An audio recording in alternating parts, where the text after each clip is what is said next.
the floor of the Senate, and you have argued with your colleagues the need for an amalgamated state, and don't even begin the conversation around marginalization, because that's the first thing, because people will say, we have Southwest 6 states, South 6 states, Northeast 6 states, North Central 6 states, Northwest 7 states, but Southeast 5 states.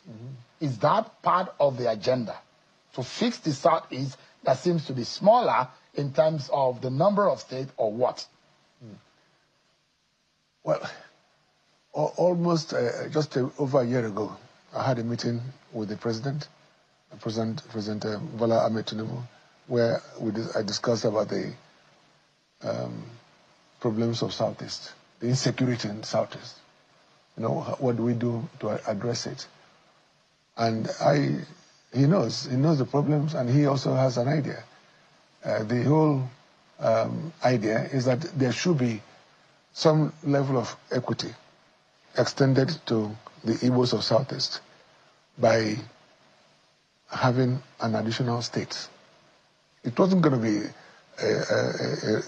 an easy task, you know, to create one, but it is doable.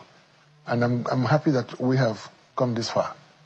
The point is this: even at that time, it was understood that the problems of Southeast, the agitations of the youths of Southeast, the killings there, the referring to the ESN groups and ESN and IPOB and the rest of them. These are young people who have come up to say that they are fighting for freedom because they are marginalized. And one of the areas that they've all spoken about and against is the fact that they are the only zone. Southeast is the only zone in Nigeria that has 5 states. Why is that? Why was it done intentionally to undermine them? Of course, yes. And from engaging those youths, it became so obvious that if a step is taken in creating one state, just one state, to bring it apart with 5 other zones, let's leave Northwest out of this now, at least bring it apart to the 4 other zones, then something would have been done for them. You know, yes, they are clamoring for different things, but I mean, not least, of course, the release of NED NWOKO.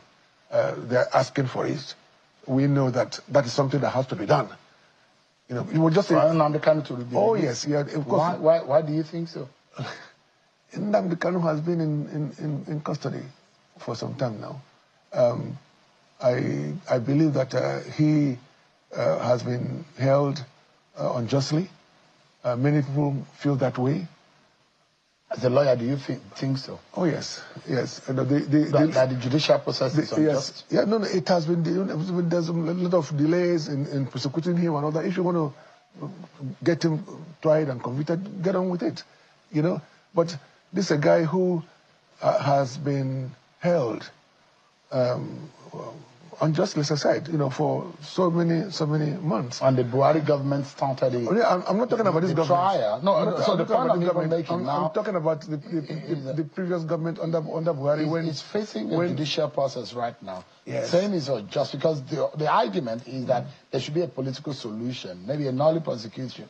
Prosecution should be established on that for the case to be withdrawn. But there are those who say, well, there are allegations and it's left for the law for him to have his day in court, which is in process. But as you know, there has been some pronouncements by the Federal High Court, which has not been respected. You know, so his incarceration is the main reason for the crisis in Southeast. But the crisis started before he was even arrested. No. The killings, the burning of police station, the killing of police officers and all whatnot. Well, look, the problem in Southeast is very different from what is in the Northeast or Northwest and all those areas. You know, the problem in the Southeast has to do with the perceived injustice by governments, successive governments. So what needs to be done? And one of it's why I'm here today, you know, talking about the creation of states to make up the number up to 5. And then you have the release of Fernando Cano. By the time you do these two things, I am almost certain that peace will return to Southeast. Let me ask you this question, I have spoken to so many youths in Southeast, from Southeast, and they have assured me that that they are prepared to be engaged by us, by the leadership. You know, when this is done, they don't want to die. The youths don't want to die. They want to go back to schools. They want to go back to their jobs. All they want is some level of respect and acknowledgement by the nation, by the government of Nigeria. I want to ask you, and